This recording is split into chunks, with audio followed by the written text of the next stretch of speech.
నాగర్ కర్నూలు జిల్లా సాతాపూర్ సమీపంలోని అటవీలో దారుణం జరిగింది. సోమశిలకు వెళ్ళొద్దామని చెప్పి భార్య శ్రావణిని అడవిలోకి తీసుకువెళ్లిన భర్త శ్రీశైలం దారుణంగా హత్య చేశాడు. కత్తితో పొడిచి చంపి పెట్రోల్ పోసి నిప్పంటించాడు. ఈ నెల 21న మృతురాలు శ్రావణి తండ్రి ఫిర్యాదుతో ఈ ఘటన వెలుగులోకి వచ్చింది. భర్తపై కేసు నమోదు చేసి దర్యాప్తు చేస్తున్నారు పోలీసులు.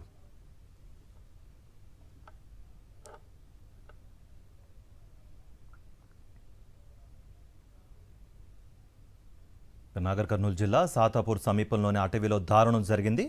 సోమశిలకు వెళ్ళొద్దామని చెప్పి భార్య శ్రావణిని అడవిలోకి తీసుకువెళ్లిన భర్త శ్రీశైలం దారుణంగా హత్య చేశాడు.